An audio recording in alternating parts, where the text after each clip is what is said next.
오늘 우리에게 주시는 하나님의 말씀은 신약성경 누가복음 4장 1절부터 13절입니다. 하나님의 말씀을 봉독하겠습니다. 이 말씀을 통해 하나님의 음성을 들으시기 바랍니다. 예수께서 성령으로 가득하여 요단강에서 돌아오셨다. 그리고 그는 성령에 이끌려 광야로 가셔서 40일 동안 악마에게 시험을 받으셨다. 그동안 아무것도 잡수시지 않아서 그 기간이 다하였을 때에는 시장하셨다. 악마가 예수께 말하였다. 네가 하나님의 아들이거든 이 돌더러 빵이 되라고 말해보아라. 예수께서 악마에게 대답하셨다. 성경에 기록하기를 사람은 빵만 먹고 사는 것이 아니다 하였다. 그랬더니 악마는 예수를 높은 데로 이끌고 가서 순식간에 세계 모든 나라를 그에게 보여주었다. 그리고 나서 악마는 그에게 말하였다. 내가 이 모든 권세와 그 영광을 너에게 주겠다. 이것은 나에게 넘어온 것이니 내가 주고 싶은 사람에게 준다. 그러므로 네가 내 앞에 엎드려 절하면 이 모든 것을 너에게 주겠다. 예수께서 악마에게 대답하셨다.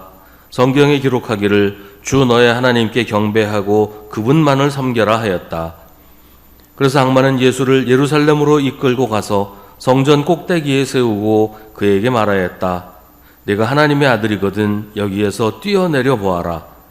성경에 기록하기를 하나님이 너를 위하여 자기 천사들에게 명해서 너를 지키게 하실 것이다 하였고, 또한 그들이 손으로 너를 떠받쳐서 너의 발이 돌에 부딪히지 않게 할 것이다 하였다. 예수께서 악마에게 대답하셨다. 성경에 기록하기를 주 너의 하나님을 시험하지 말아라 하였다.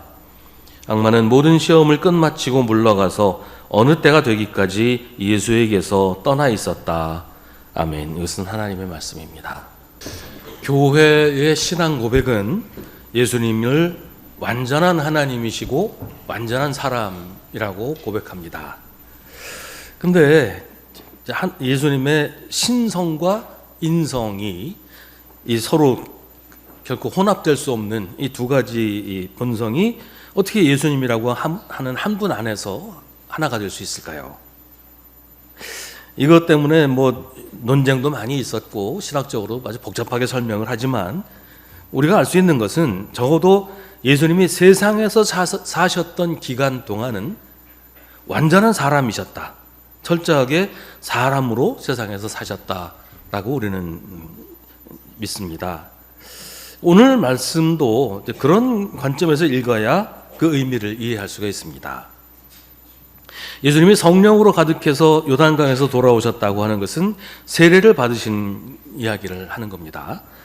예수님이 세례 받으신 것은 예수님이 사람이시기 때문이에요. 예수님이 하나님이시라면 세례를 받으실 이유도 없고 세례를 받으셔도 안 되지만 예수님은 사람이시기 때문에 다른 사람들과 함께 줄 서서 차례를 기다리다가 세례를 받으셨습니다. 예수님은 세례를 받으시고서 성령이 충만하게 되었습니다. 예수님은 성령이 충만하셨기 때문에 성령에게 순종하셨습니다. 성령은 예수님을 광야로 이끄셨습니다. 거기서 악마에게 시험을 받게 하시기 위해서였습니다. 예수님이 시험을 받으신 것도 사람이시기 때문이었습니다. 야고보서 1장 13절은 하나님께서는 악에게 시험을 받지도 않으시고 또 시험하지도 않으신다고 말합니다. 그러니까 시험 받으셨다는 것은 예수님이 하나님이 아니라 사람이시라는 얘기지요. 예수님은 광야에서 40일 동안 아무것도 잡수시지 않았다고 하는데 이것도 역시 예수님이 사람이시라는 것을 이야기하려는 것입니다. 예수님이 사람이 아니라면 40일 동안 아무것도 잡수시지 않았다는 게 무슨 의미가 있겠어요? 사람이니까 배가 고프지 최소한 반신반인 절반만 사람이고 절반은 신이라고 해도 40일 굶어봐야 별로 타격이 있겠냔 말이죠. 근데 예수님은 우리와 하나도 다르지 않은 사람이었습니다. 그래서 우리가 겪는 아픔, 우리가 겪는 배고픔을 우리와 똑같이 겪으셨습니다. 그리고 그렇기 때문에 우리를 대신해서 십자가에 달리실 수 있었습니다. 언제나 악마는 사람의 약점을 파고듭니다. 틈이 있을 때 그 틈을 파고들어서 사람을 유혹해서 넘어뜨리려고 하는 겁니다. 지금 예수님은 시장하셨습니다. 그게 지금 예수님의 약점이에요. 그래서 악마가 그 약점을 물고 늘어집니다. 네가 하나님의 아들이라면 이 돌더러 빵이 되라고 말해보아라. 아주 교묘한 시험입니다. 네가 하나님의 아들이라면 이라는 말은 예수님의 정체성을 흔들어 보려고 하는 시도예요. 너는 하나님의 아들이잖아.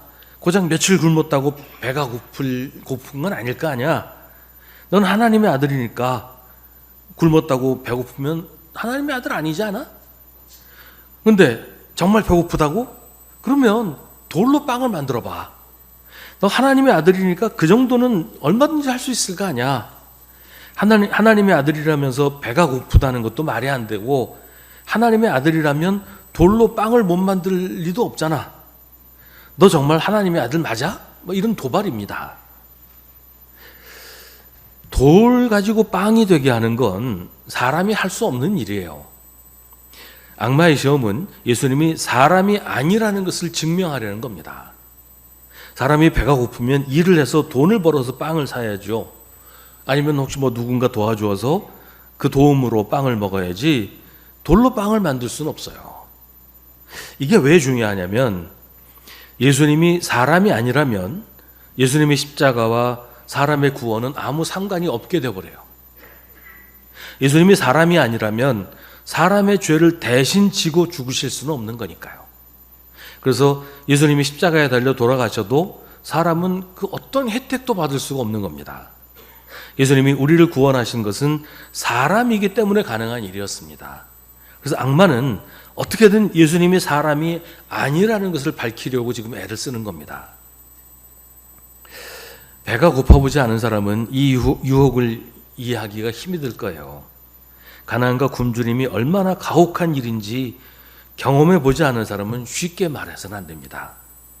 배가 고파서 눈이 돌아가 본 적이 없는 사람은 지금 예수님의 상태가 어떤지 알 수가 없을 거예요. 가난 때문에 눈물을 흘려야 하는 아픔을 겪어본 사람은 예수님의 마음을 잘 알 겁니다. 그런데 예수님의 대답은 우리의 기대를 벗어납니다. 예수께서 악마에게 대답하시기를 성경에 기록하기를 사람은 빵만 먹고 사는 것이 아니다 하였다라고 하십니다. 사람은 빵만 먹고 사는 것이 아니라는 말은 나도 사람이고 그렇기 때문에 나도 빵만 먹고 살지 않는다는 대답이에요. 사람이 빵만 먹고 살지 않는다는 말은 사람의 존엄성에 대한 이야기이기도 합니다. 악마는 사람이 빵만 먹으면 살 수 있다고 계속 얘기를 하는 거예요. 빵만 주면 누구라도 자기한테 복종한다고 악마는 큰 소리 칩니다. 먹고 사는 문제만 해결해 주면 악마에게 영혼이라도 팔겠다고 하는 사람들이 많이 있어요. 세상의 재물과 세상의 부귀 영화가 인생의 목적이고 목표인 사람들 많이 있죠. 그 정도까지도 필요 없고 당장 먹고만 살게 해줘도 악마한테 절이라도 하겠다는 사람들 많습니다. 하지만 사람은 그 정도의 존재가 아니라고 예수님 말씀하시는 거예요. 먹고 사는 게 중요하지 않다는 게 아니에요. 하지만 굶어 죽어도 결코 포기할 수 없는 인간의 고귀함이 있다는 거예요. 그걸 지키기 위해 목숨을 바친 사람들도 수없이 많이 있습니다. 하다못해 짐승들 중에도 먹는 게 전부가 아닌 짐승들이 있어요. 하물며 하나님의 형상을 따라 창조된 사람이 빵을 위해서 인간이기를 포기할 수는 없단 말이죠. 그러니까 악마의 첫 번째 시험은 단순히 배고픔에 관한 시험이 아니고 예수님의 인간성에 대한 것입니다. 이건 양쪽으로의 시험이에요. 예수님이 사람이 아니라 하나님이라고 밝히려고 하는 것과 동시에 빵을 위해서 인간성을 포기하라는 시험이기도 합니다. 하지만 예수님은 그 시험을 둘 다 이겨내십니다. 나는 하나님이 아니라 사람으로 세상에 왔고 사람은 빵만 먹고 사는 것이 아니다. 예수님의 대답은 굶어 죽어도 사람이기를 포기하지 않겠다는 것입니다. 이 시험은 그대로 두 번째 시험으로 이어집니다. 악마는 예수를 높은 데로 이끌고 가서 순식간에 세계 모든 나라를 보여주었습니다. 그리고 말하기를 내가 이 모든 권세와 그 영광을 너에게 주겠다. 이것은 나에게 넘어온 것이니 내가 주고 싶은 사람에게 준다. 그러므로 네가 내 앞에 엎드려 절하면 이 모든 것을 너에게 주겠다라고 합니다. 이것도 또한 교묘한 속임수입니다.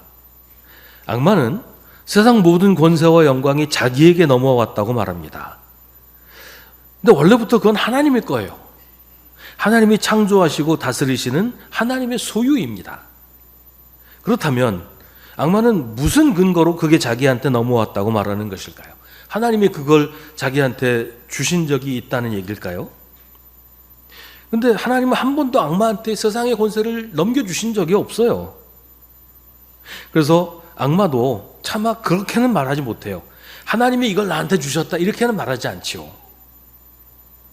그러면 악마는 자기 것도 아닌 것을 예수님한테 주겠다고 지금 사기를 치려고 하는 걸까요? 문제는 그렇게 말하는 사람들이 있다는 거예요. 세상은 악마의 통치 아래 있다. 세상의 통치자는 악마다. 세상 모든 문화는 악마의 것이고 이 세상은 악마가 주관한다. 이렇게 주장하는 기독교인들도 있다는 거예요. 그런 식으로 세상의 주인이 악마라고 말하는 사람들이 있다는 겁니다. 그러니까 하나님이 세상을 악마한테 넘겨주신 것이 아니고 세상의 악마의 것이라고 하면서 세상 권세를 악마에게 넘겨주는 사람들이 있다는 거예요. 하지만 세상은 한 번도 악마한테 넘겨진 적이 없습니다. 세상은 영원 전부터 영원까지 오직 하나님의 것일 뿐이에요. 그렇다면 악마의 말은 완전한 거짓말일까요? 세상의 모든 권세와 영광을 악마에게 넘긴 것은 사람들입니다.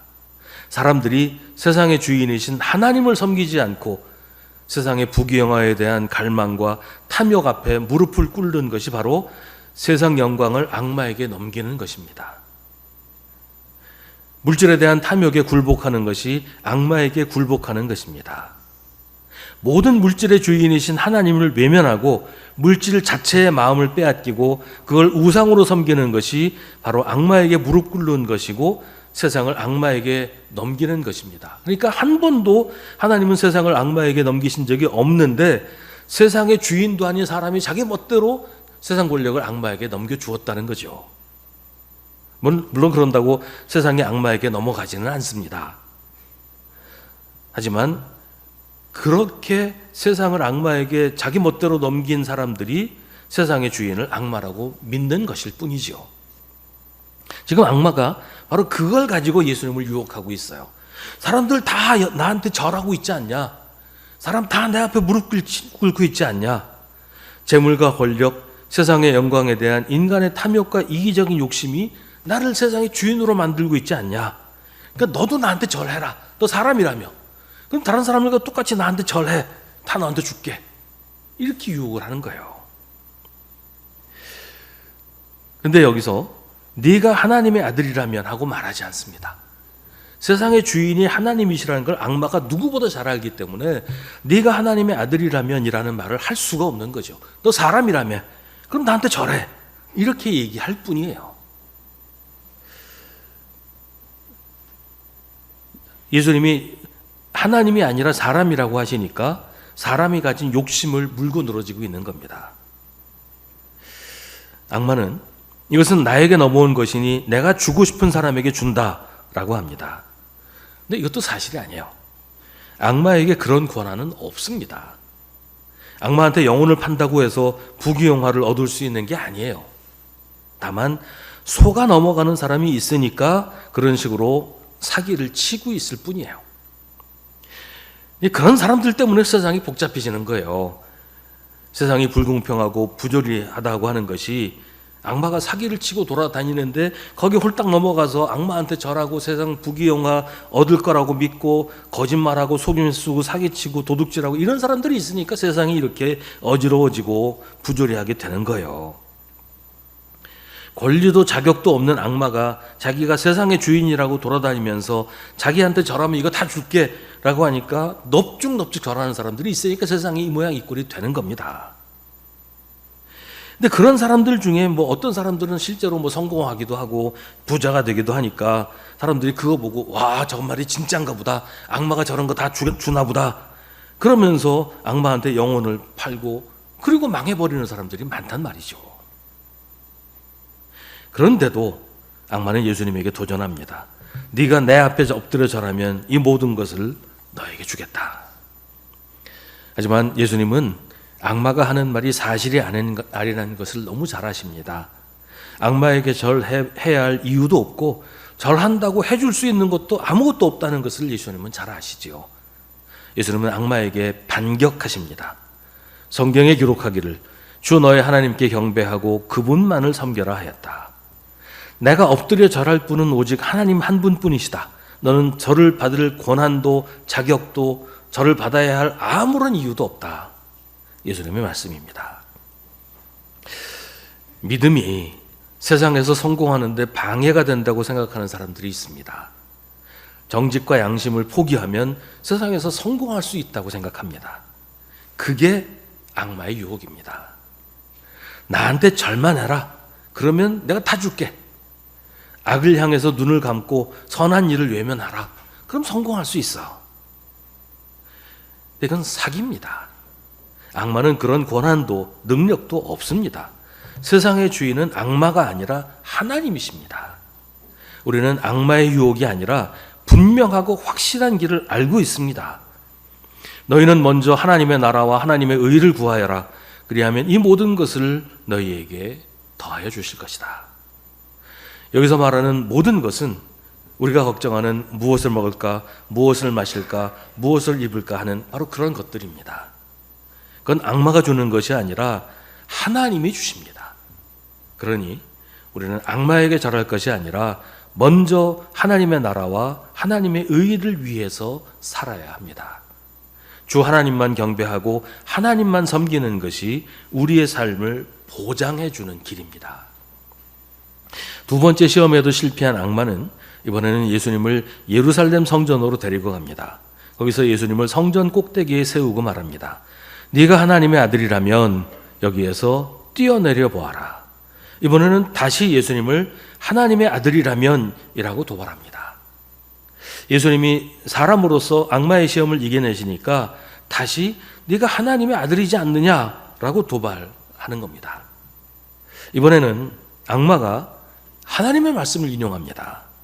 성경이 기록하기를 하나님이 너를 위하여 자기 천사들에게 명해서 너를 지키게 하실 것이다 하였고 또한 그들이 손으로 너를 떠받쳐서 너의 발이 돌에 부딪히지 않게 할 것이다 하였다. 이 말은 시편 91편 11절 12절 말씀을 인용한 것인데요. 오늘 성서정과 시편의 말씀이기도 하고 아까 시편 교독했던 그 말씀이기도 합니다. 근데 이 말씀은 악마가 인용한 그 부분만 봐서는 안 돼요.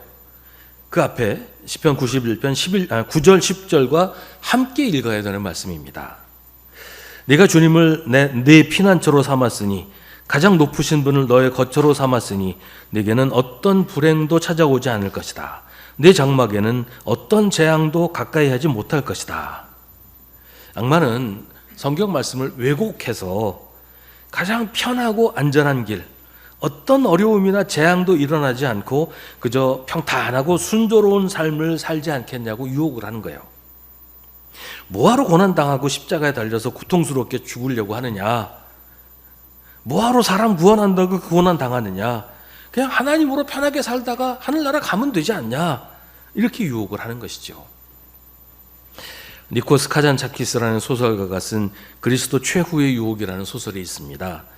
그 소설은 예수님이 십자가에서 고난당하시면서 환상을 본다고 그렇게 이야기를 풀어나가요. 십자가 위에서 달콤한 꿈을 꾼다는 거예요. 예수님이 십자가 위에서 꾸는 꿈의 내용이 이런 겁니다. 막달라 마리아와 결혼해서 자식 여러 낳고 행복하게 사는 그런 꿈을 꾸는 거예요. 지금이라도 십자가를 버리고 내려오면 그 꿈대로 될 거야.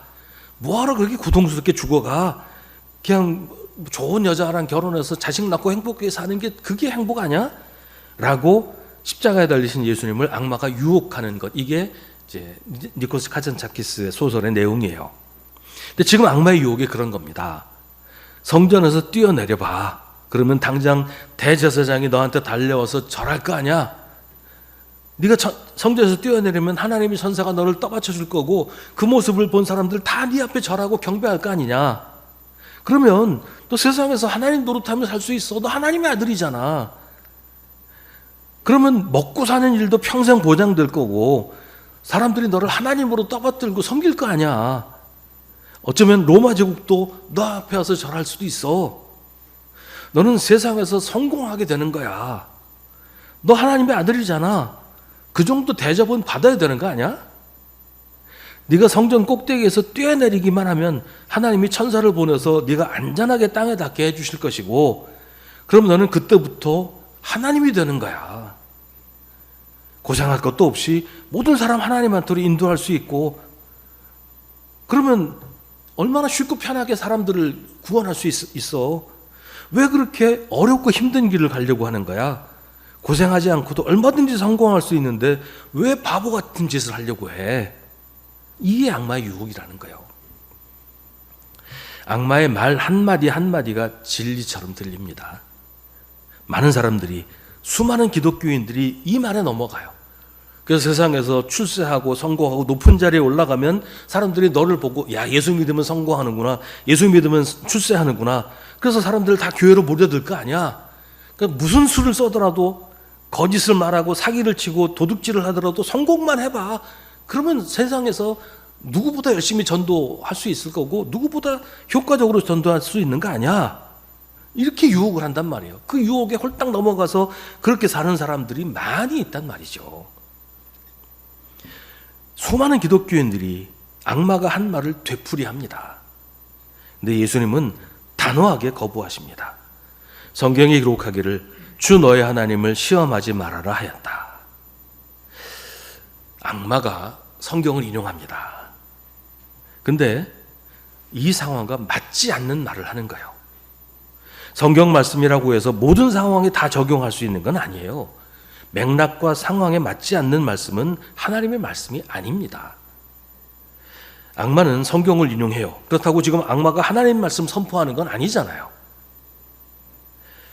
문장이 중요한 게 아니라 그 말씀을 하신 하나님의 뜻이 무엇인지를 아는 게 중요합니다. 악마가 아무리 성경 말씀을 인용한다고 해도 악마는 하나님의 뜻을 전하는 게 아니라 사람을 넘어뜨리려고 유혹할 뿐이에요. 예수님처럼 하나님의 말씀에 순종하려고 하지 않고 자기 목적을 위해서 하나님의 말씀을 이용할 뿐이기 때문입니다. 예수님은 그게 하나님을 시험하는 일이라고 하십니다. 하나님이 하라고 하신 일도 아니고 하나님의 영광을 위해서 하는 일도 아니고 그저 자기 목적을 위해서 하나님의 능력을 이용하려는 모든 시도는 하나님을 시험하는 것입니다. 그것은 하나님의 이름으로 하나님을 모욕하는 것입니다. 내 뜻을 이루기 위해서 하나님의 이름을 함부로 부르는 것입니다. 하나님의 뜻을 이루기 위해서 나를 희생하는 것이 아니라 나를 위해서 하나님을 이용하는 것은 하나님을 시험하는 것입니다. 내가 하나님의 주인이 되려고 하는 것이기 때문입니다. 하나님을 조종하려고 하면 안 됩니다. 내 욕심을 위해 하나님을 이용하려고 하지 말아야 합니다. 내가 주인이 아니라 하나님이 주님이십니다. 우리는 오직 하나님의 뜻에 순종해서 하나님이 하라고 하시는 일을 할 뿐입니다. 예수님이 제자들에게 이와 같이 너희도 명령을 받은 대로 다 하고 나서 우리는 쓸모없는 종입니다. 우리는 마땅히 해야 할 일을 하였을 뿐입니다. 하여라 라고 말씀하십니다. 악마는 모든 시험을 끝마치고 물러가서 어느 때가 되기까지는 예수에게서 떠나 있었다고 합니다. 악마의 시험이 끝난 게 아니라는 얘기예요. 악마의 시험은 예수님의 일생 동안 계속 예수님을 따라다녔고 교회 역시 교회 역사를 통해서 줄곧 악마의 시험과 맞서야 했습니다. 교회가 예수님과 함께 했을 때 악마는 물러갔습니다. 그러나 교회가 예수님을 잊고 살 때 교회는 영락없이 악마의 시험에 걸려 넘어졌습니다. 우리에게도 오늘 예수님이 당하신 시험은 쉬지 않고 다가옵니다. 우리가 예수님과 함께 있으면 악마는 물러갑니다. 그러나 우리가 예수님을 떠나고 예수님을 잊고 살면, 예수님의 말씀에 순종하지 않고 내 멋대로 행하면 우리는 영락없이 악마의 시험에 걸려 넘어집니다. 그러니 우리는 오늘 예수님이 하신 말씀을 기억하면서 언제나 예수님과 동행하고 예수님 말씀에 순종해서 살아야 합니다. 예수님은 연약하고 미련한 우리를 위해서 사람이 되셔서 우리와 함께 계십니다. 우리를 어둠 속에 고통 가운데 버려두지 않으시려고 우리에게 그 어둠 속으로 찾아오셨습니다. 우리처럼 연약하게 되셔서 우리 옆에 계십니다. 그리고 우리처럼 연약해지셔서 우리가 당하는 모든 시험을 당하셨습니다. 우리를 혼자 울게 버려두지 않으시려고 우리와 함께 울고 우리를 위로하시려고 우리에게 오신 것입니다. 엄마가 일 나가서 빈집에 어린아이가 혼자 있어요. 먹을 것도 없고 불도 켤 줄 몰라서 캄캄한 집에 아이 혼자 무서워서 웅크리고 울지도 못하고 있습니다. 그때 엄마가 아이의 이름을 부르면서 집에 들어옵니다. 엄마의 얼굴을 본 아이는 그제서야 참았던 눈물을 터뜨립니다. 우는 아이를 꼭 안아주면서 엄마도 함께 웁니다.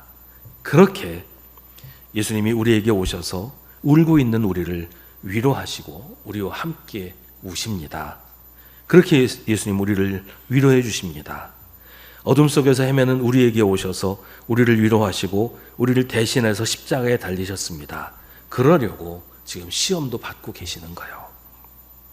예수님은 하나님으로서 악마의 시험에 맞서신 게 아니었습니다. 예수님은 처음부터 끝까지 철저하게 사람으로 악마의 시험을 당하셨고 사람으로서 하나님의 말씀에 의지해서 시험을 이겨내셨습니다. 그래서 우리도 악마의 시험을 물리칠 수 있습니다. 예수님은 우리가 당하는 시험을 우리처럼 당하셨습니다. 그리고 시험을 이기심으로 시험을 이기는 방법을 우리에게 알려주신 거예요. 사람은 빵만 먹고 사는 것이 아니다. 우리는 하나님이 창조하신 존귀한 인간입니다. 어떤 어려움이 있어도 어떤 유혹을 당해도 우리에게는 하나님의 형상이 있습니다.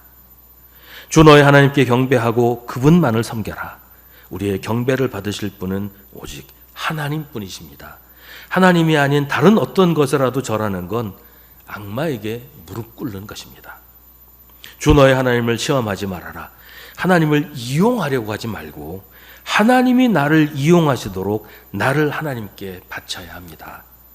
하나님의 말씀을 나의 목적에 이용하려고 하지 말고 그 말씀에 순종하며 살아야 합니다. 그것이 악마의 모든 유혹을 이기는 길입니다. 기도하겠습니다. 하나님, 우리에게도 끊임없이 유혹이 밀려옵니다. 우리를 흔들고 우리를 넘어뜨리려고 합니다. 주님을 붙잡지 않고는 버틸 수 없습니다. 주님, 우리에게 손 내미시는 주님을 보게 하시고 우리에게 내미신 주님의 손을 잡게 하여 주옵소서. 우리 힘으로 이겨내겠다고 하는 어리석은 생각을 버리고 주님의 힘으로, 주님의 권능으로 우리를 향한 모든 시련과 유혹을 견디게 하시고 주님의 말씀으로 이기게 하옵소서. 시험에 지지 말고 이기게 하옵소서. 예수님의 이름으로 기도하옵나이다. 아멘. 우리 구주 예수 그리스도의 은혜와 하나님 아버지의 사랑과 성령의 사귐이 주님을 예배하는 사랑하는 주님의 자녀들에게 주님과 함께 우리에게 다가오는 모든 시험 이겨내기로 다짐하는 사랑하는 주님의 모든 백성들에게 이제로부터 영원까지 함께 하시기를 간절히 축원하옵나이다. 아멘.